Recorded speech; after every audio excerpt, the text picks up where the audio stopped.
Friends, welcome to my channel. Friends, आज मैं आपको ज्योतिबा फूले के बारे में बताने जा रही हूँ। ज्योतिबा फूले का जन्म, उनके परिवार, उनके काम के बारे में, उन्होंने समाज की भलाई के लिए क्या क्या किया, इन सब के बारे में आपको आज मैं बताने जा रही हूँ। ज्योतिबा फूले का जन्म 1827 में हुआ था। उनका वास्तविक नाम ज्योतिराव था। क्योंकि उनके परिवार का व्यवसाय फूल उगाने का था तो उनके नाम के पीछे फूले लग गया। उनके पिता का नाम गोविंदराव और उनकी माता का नाम चिमनाबाई था। ज्योतिबा फूले बचपन से ही मेधावी छात्र थे। उनकी आरंभिक शिक्षा विनायक राव जोशी के अधीन हुई।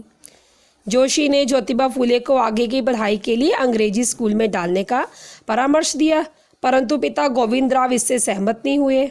अपने परिचितों के दबाव के अधीन उनके पिता ने उन्हें अपने पैतृक व्यवसाय में लगा लिया।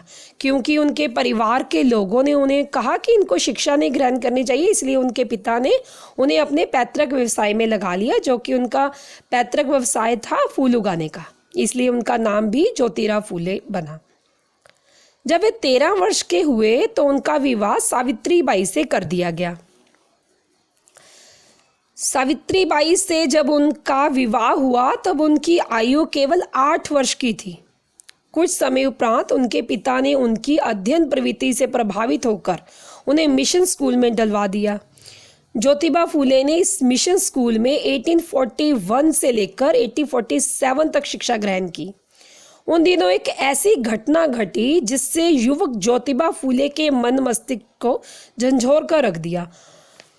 उनके जीवन की एक घटना ने उनके मन को हिला कर रख दिया। ये घटना उनके मन को इस हद तक हिला दिया कि उन्होंने समाज की भलाई के कार्य करने शुरू कर दिए। उनके एक ब्राह्मण मित्र सखा राम के भाई के विवाह पर उन्हें भी निमंत्रण दिया गया। उस समय कुछ ब्राह्मणों ने उनके वहां आने पर आपत्ति प्रकट की। उन्हें बारात से बाहर निकाल दिया गया। उनको अपमान का घूंट पीना पड़ा और वह चुपचाप घर वापस आ गए। इस घटना ने उन्हें छूत छात का घोर विरोधी बना दिया। उन्होंने समाज में यह विचार बदलने का प्रण कर लिया। वैसे तो वे पहले ही इस छूत छात को पसंद नहीं करते थे, लेकिन जब उनके साथ ये घटना हुई कि जब वे विवाह पर गए तो ब्राह्मणों ने उनके वहाँ आने पर आपत्ति प्रकट की और कहा कि हम तब तक इस विवाह में रहेंगे अगर ये चला जाएगा। तो इससे उनको अपमान हुआ तो वो वहाँ से चुपचाप घर वापस आ गए। लेकिन इस घटना ने उन्हें छूत छात का घोर विरोधी बना दिया। उन्होंने समाज से यह विचार बदलने का प्रण कर लिया।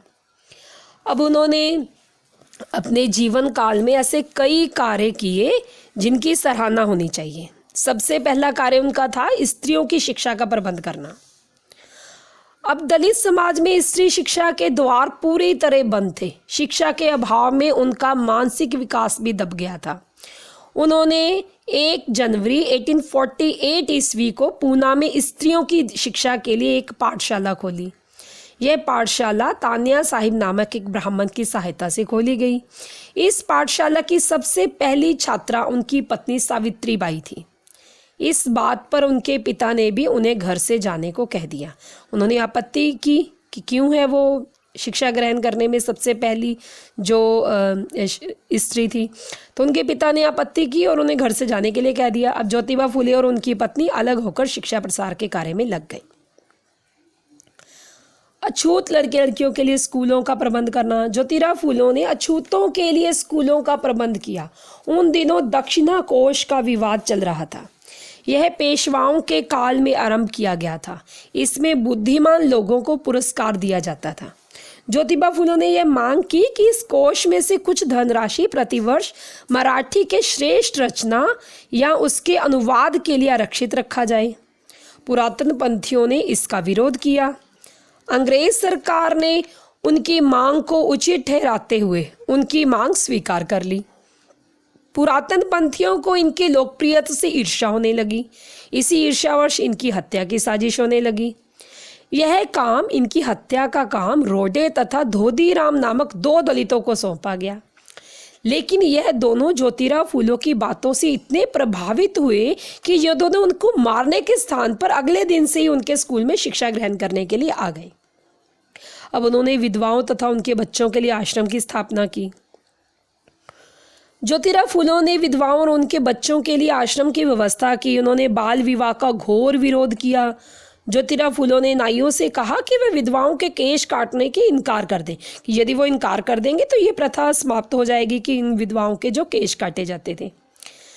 ज्योतिबा फुले ने पुरुषों का एक से अधिक विवाह करने का भी विरोध किया। उन्होंने कहा कि ये स्त्री जाति के प्रति अपमान की भावना रखता है यदि कोई पुरुष एक से अधिक विवाह करता है, इसलिए उन्होंने इसका भी विरोध किया। अब उन्होंने सत्यशोधक समाज की स्थापना की।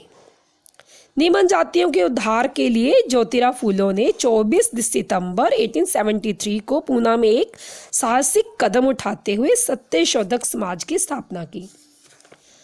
सत्यशोधक समाज ने समाज में जात पात तथा कट्टरपन को समाप्त करने में अग्रणी भूमिका निभाई, यानी काफ़ी अच्छी भूमिका निभाई सत्यशोधक समाज ने, कि जो समाज में जो जात पात थी, कट्टरपन के लोग थे, जो छूतछात थी, इसे खत्म करने में काफ़ी अच्छी भूमिका निभाई।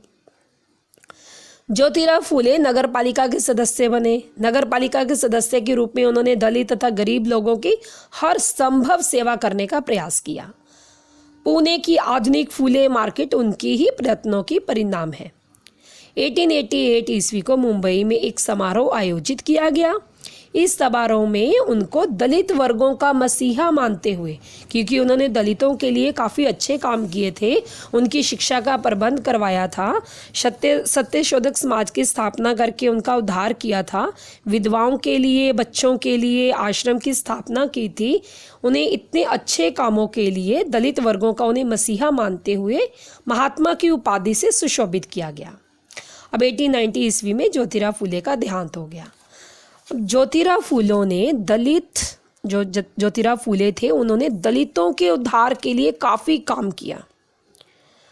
उन्होंने सत्यशोधक समाज की स्थापना कर जो दलित लोग थे, जिनमें जात पात थी, वो उनको ख़त्म करने के लिए उन्होंने एक ऐसा समाज बनाया जिसमें हर कोई सम्मिलित हो सकता था। उन्होंने अपने विचारों से ऐसे कई व्यक्तियों को सुधारा, जैसे धोदीराम और रोडे को सुधारा। उनके विचारों से प्रभावित होकर प्रत्येक मनुष्य, प्रत्येक व्यक्ति यही चाहता था कि शिक्षा ग्रहण की जाए। उनकी इन बातों ने तो अंग्रेज सरकार को भी यह उनकी मांग को उचित समझा था कि शिक्षा का प्रबंध किया जाए। इसीलिए ज्योतिबा फुले को दलितों का मसीहा मानते हुए उन्हें महात्मा की उपाधि दी गई। Thank you.